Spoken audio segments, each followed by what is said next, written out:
మీకందరికీ తెలుసు, నిన్ననే భారతీయ జనతా పార్టీ తరఫున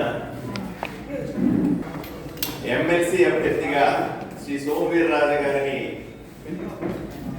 నామినేషన్ పత్రాలు కూడా విజయవంతంగా పూర్తయింది. ఇక ఎన్నికవడం లాంఛనమే. ఇచ్చినటువంటి 4 సీట్లలో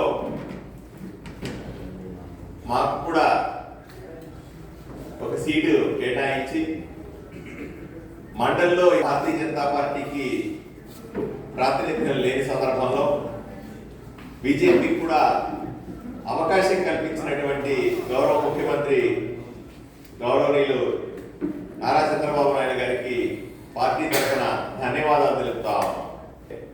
ఎక్కడైతే బలం లేదో, కేవలం 11 మంది ఉన్నారో అక్కడ శాసనసభలో పాల్గొనట్లేదు, కనీసం వాళ్ళ బాధ్యత నిర్వహించడం లేదు.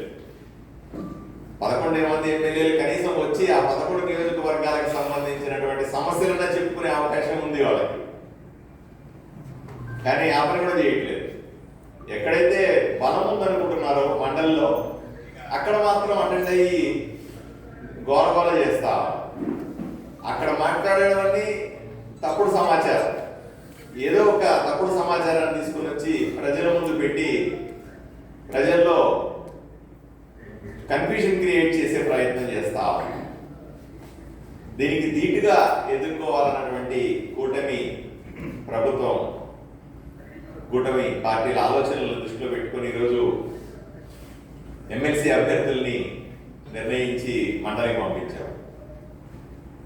ఈరోజు భారతీయ జనతా పార్టీ వైపున సోమవీర్రాజు గారు సమర్థవంతంగా తన పాత్రని పార్టీ వైపు నుంచి నిర్వహిస్తానడంలో ఏ సందేహం లేదు.